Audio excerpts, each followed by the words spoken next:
हमने medicine start किया हुआ था और हमने मेडिसिन में इन्फेक्शियस डिजीज़ेस स्टार्ट की हुई थी, जिसमें हम ऑलरेडी मलेरिया और डेंगू फीवर और डिप्टीरिया को कर चुके हैं। तो अब हम जो टॉपिक पढ़ने जा रहे हैं वो है टेटनस।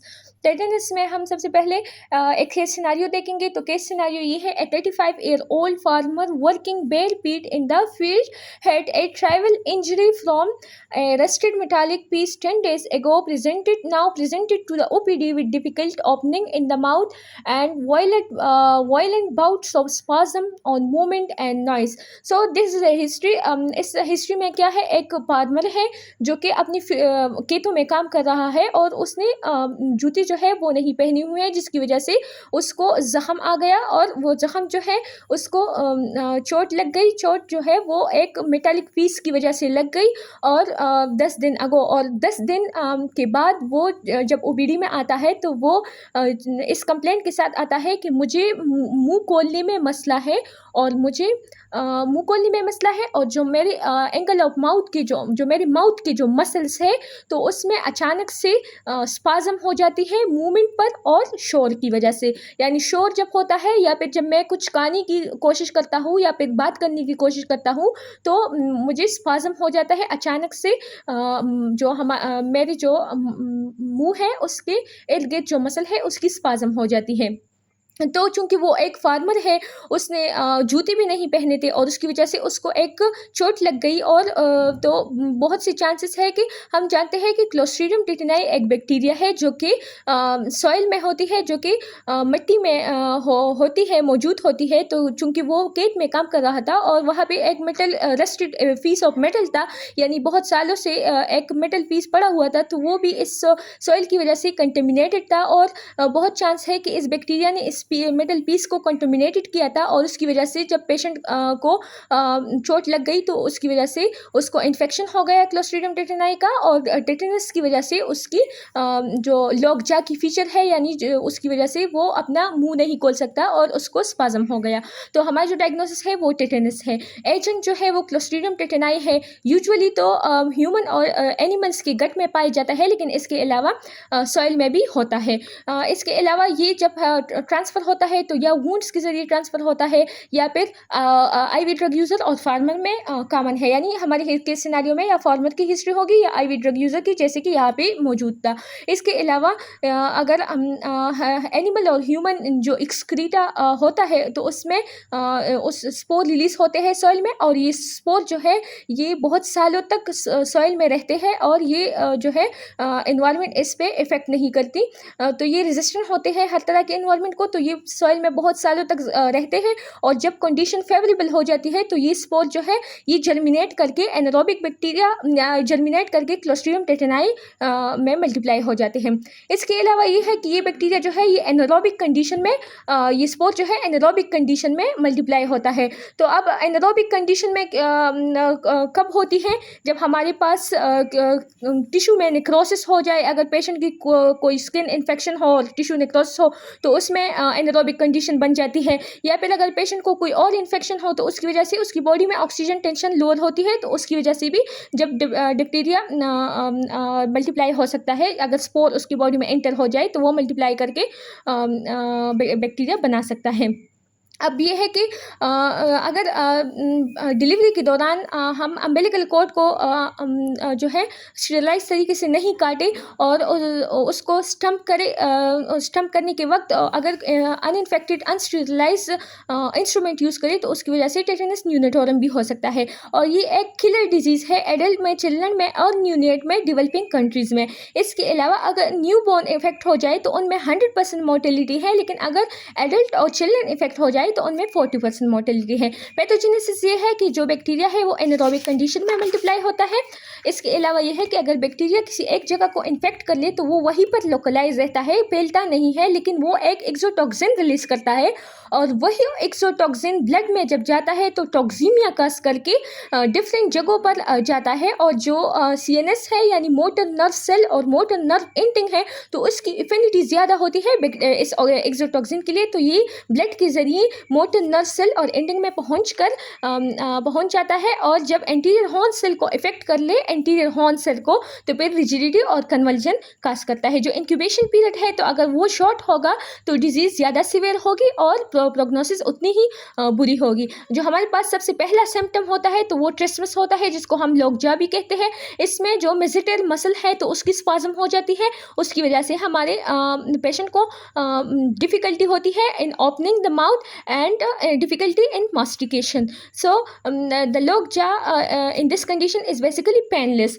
बट अगर पेशेंट को डेंटल एब्सेस या सोर थ्रोट की वजह से लोकजा हो जाए तो वो पेनफुल होगा। इसके अलावा जो हमारे पास जो सबसे पहला फीचर तो ट्रिस्मस था ना, अब इसके बाद अगर ये टेटेनस जो है ये स्प्रेड करके इन्वॉल्व करे फेस के मसल को, नेक के मसल को और ट्रंक के मसल को, तो ये रिजिडिटी और काज कर सकता है, नेक की रिजिडिटी और ट्रंक की रिजिडिटी। इसके अलावा अगर फ्रंटालिस मसल की कॉन्ट्रैक्शन करे और एंगल ऑफ माउथ के मसल की कॉन्ट्रैक्शन करे, तो उसकी वजह से एक कंडीशन पैदा होती है जिसको हम रेसिस सार्डोनिकस कहते हैं, जिसमें contraction of frontalis muscle and angle of mouth, जिसमें फ्रंटालिस मसल इन्वॉल्व होता है और एंगल ऑफ माउथ के मसल इन्वॉल्व होता है और इसकी स्पोजम, रिजिडिटी और कंट्रैक्शन होती है।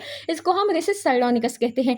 इसके अलावा अगर ये बैक को इफेक्ट करे तो ब्लैक स्लाइटली आर्च हो जाती है और इस कंडीशन को हम ओपिस्टोटोनिस कहते हैं। इसके अलावा अगर ये एब्डोमिनल वॉल को इफेक्ट कर ले तो एब्डोमिनल वॉल भी रिजिड हो जाती है, rigidity of the abdominal wall, तो ये भी इसकी भी रिजिडिटी हो जाती है। इसके अलावा अगर सीवियर केस है, बहुत ज़्यादा सीवियर केस है, तो उसमें वॉइलेंट स्पाज्म हो जाती है। वॉइलेंट स्पाज्म क्यों हो जाते हैं? एपिसोड्स आ जाते हैं, वॉइलेंट बाउट्स आ जाते हैं, मूवमेंट के, पेनफुल मूवमेंट की यानी स्पाज्म के बाउट्स आ जाते हैं, जो कि चंद सेकंड से चंद मिनट तक रहते हैं, और ये स्पॉन्टेनियसली स्पाज्म के बाउट्स आते हैं जो हमारे माउथ के मसल है उसके इर्द गिर्द, और जो मसल इफेक्टेड है लाइक फेस के मसल अगर इफेक्टेड है तो उसकी स्पाज्म हो जाती है, वो स्पॉन्टेनियसली हो जाती है, कुछ सेकंड से लेकर कुछ मिनट तक रहती है। और क्यों होती है? अगर नॉइस हो, जो ज़्यादा नॉइस हो, या फिर अगर बात करने की कोशिश करें, मूवमेंट करने की कोशिश करें, तो उसकी वजह से ये स्टिमुलेट होकर स्पाज्म, स्पॉन्टेनियस स्पाज्म या स्पॉन्टेनियस बाउट्स आ जाती है पेशेंट को। तो इसकी वजह से फिर अगर ये ज़्यादा सीवियर हो और ज़्यादा मिनटों तक रहे तो फिर ये पेनफुल भी होती है और फिर एग्जॉस्टिंग भी होती है, और इसकी वजह से इसकी फ्रीक्वेंसी और सिविरिटी इंक्रीज होती है एक हफ्ते तक, और इसकी वजह से पेशेंट की डेथ भी हो सकती है, एक्सहॉर्जन की वजह से, एस्फेक्सिया की वजह से और एस्पिरेशन निमोनिया की वजह से पेशेंट की डेथ भी हो सकती है। अगर ये हमारे पास ऑटोनॉमिक नर्वस सिस्टम को इन्वॉल्व करे तो सीवियस कॉम्प्लिकेशन होती है, जिसमें हाइपरटेंशन ज़्यादा कॉमन है, और रेयर जो कॉम्प्लिकेशन है तो उसमें stiffness and spasm of muscle near infected wound. जो हमारे पास इन्फेक्टेड वूंड है, यानी जिस पेशेंट में हमारा जो पेशेंट है तो उसमें हमारे पास फीट में इंजरी हुई थी, फीट इंजर हुआ था, तो उसका वूंड जो था वो फीट में था। तो जब हमारे पास वूंड होता है तो उसके इर्द गिर्द की मसल की स्पाज्म बहुत रेयरली होती है, वैसे नहीं होती लेकिन कभी कभार हो जाती है। प्रोग्नोसिस जो है वो अच्छी है, लेकिन अगर हम ट्रीटमेंट टाइम पे स्टार्ट करें तो यहाँ पे जो हमारी इन्वेस्टिगेशन है, तो जो हमारा डायग्नोसिस है वो टोटली क्लिनिकल है, because it is very difficult to isolate organism from the original locus of entry. जो हमारा मैनेजमेंट है तो दो तरह का है, एक तो हमारा जो डिजीज़ है इसको ट्रीट करना है, दूसरा हमने प्रिवेंशन करना है। तो डिजीज़ को ट्रीट करने के लिए हम सबसे पहले न्यूट्रलाइज करेंगे ऑब्जर्व टॉक्सिन को। जो हमारे पास टॉक्सिन ऑब्जर्व किया है तो उसको न्यूट्रलाइज करने के लिए हम इंजेक्शन लगाएंगे intravenously 3000 unit of human tetanus antitoxin का। ह्यूमन टिटेनस एंटीटॉक्सिन का इंजेक्शन लगाएंगे और इसकी डोज जो है वो 3000 इंटरनेशनल यूनिट है, और जो रूट है वो इंट्रावीनस है। और फर्दर टॉक्सिन प्रोडक्शन को कैसे हम प्रिवेंट कर सकते हैं? हम उसी वूंड की डिब्राइडमेंट कर लेंगे, हम बेंजाइल पेंसिलिन देंगे 600 milligram IV 4 times a day, और इसके अलावा अगर पेंसिलिन एलर्जिक पेशेंट है तो उसको हम मेट्रोनिडाजोल दे सकते हैं। इसके अलावा अगर हम स्पाज्म को कंट्रोल करने के लिए क्या कर सकते हैं? सबसे पहले हम एडवाइस करेंगे फैमिली को कि बिल्कुल या पेशेंट को बिल्कुल क्वाइट रूम में रखेंगे। इसके अलावा हम अननेसेसरी स्टिमुलाई को अवॉइड करेंगे, लाइक मूवमेंट को, पेशेंट को कहेंगे कि मूवमेंट को अवॉइड करें, और शोर वहाँ पे बिल्कुल भी नहीं होगा। और इसके अलावा हम IV डाइज़ेपाम देंगे, IV डाइज़ेपाम कंट्रोल करेगा स्पाज्म को, और अगर स्पाज्म कंटिन्यू रहे तो पेशेंट को पैरालिसिस हो सकती है और फिर हम पेशेंट को वेंटिलेट करेंगे। अगर रेस्पिरेटरी मसल की पैरालिसिस हो जाए तो फिर हम वेंटिलेट करेंगे। तो जो हमारे ट्रीटमेंट की जो एम है, सबसे पहले टॉक्सिन को न्यूट्रलाइज करेंगे बाय एंटी टॉक्सिन। उसके बाद हम फर्दर टॉक्सिन प्रोडक्शन को कम करेंगे बाय बेंजाइल पेनिसिलिन और मेट्रोनिडाजोल। उसके बाद हम स्पॉज़म को कंट्रोल करने के लिए आईवी डायज़ेपाम देंगे, और जो जर्नल मेयर है तो उसमें हम हाइड्रेशन और न्यूट्रिशन का ख्याल रखेंगे। आईवी फ्लूइड देंगे, जो हमारे पास चूँकि पेशेंट की मूवमेंट की वजह से वो होती है, स्पॉज़म होती है, तो हम ट्यूब फीडिंग कराएंगे या फिर आईवी फ्लूइड देंगे। इसके अलावा हम अगर सेकेंडरी इन्फेक्शन हो जाए तो उसको ट्रीट करेंगे। फिर हमारे पास जो है डिफरेंशियल डायग्नोसिस जो है, तो वो ट्रिस्मस यानी लोग जाके जो डिफरेंशियल डायग्नोसिस है तो उसमें डेंटल एब्सिस हो सकता है, स्ट्रिक्निन पॉइजनिंग हो सकता है, डिस्टोनिया ड्यू टू पिनोबार्बिटॉन पॉइजनिंग। लेकिन डेंटल एब्सिस में लोग जा जो होगा वो पेनफुल होगा। इसके अलावा स्ट्रिक्निन पॉइजनिंग में सीएनएस के बहुत ज़्यादा मैनिफेस्टेशन होंगे और डिस्टोनिया होगा। इसके अलावा हाइपोकैल्सीमिया की वजह से भी टेटनस हो सकती है, मैलिग्नेंट न्यूरोलेप्टिक सिंड्रोम की वजह से भी हो सकती है, और एन्केफेलाइटिस और मेनिंजाइटिस में भी लोग जा कभी कभी आ सकता है, और इसके साथ ही रिस्पिरेटरी मसल की इन्वॉल्वमेंट भी हो सकती है। और इसके अलावा हमारे पास जो है वो स्पाज़म और वो चीज़ें हो सकती है, फीवर भी हो सकता है पेशेंट को। तो कभी कभार मेनिंजाइटिस और एन्केफेलाइटिस हम बच्चों में सस्पेक्ट कर सकते हैं। तो ये हमारे पास डिफरेंशियल डायग्नोसिस हुई। इसके अलावा जो प्रिवेंशन है, तो एक तो इम्यूनाइजेशन है, और एक जो है कंटामिनेटेड जो वूंड है तो उसकी प्रॉम्प्ट ट्रीटमेंट है बाय डिब्राइडमेंट एंड एंटीबायोटिक। जो प्रिवेंशन है इसी पेशेंट में, तो हम कैसे करेंगे, इम्यूनाइज करेंगे पेशेंट को और वूंड को डिब्राइड करेंगे और एंटीबायोटिक देंगे। अगर danger of tetanus can be reduce by injection. हम जो इम्यूनाइजेशन के लिए हम क्या देते हैं, पेनिसिलिन देते हैं। हम पेशेंट को 1200 मिलीग्राम पेनिसिलिन देते हैं। इसके अलावा 7 डेज़ के बाद ओरल पेनिसिलिन पे डालेंगे।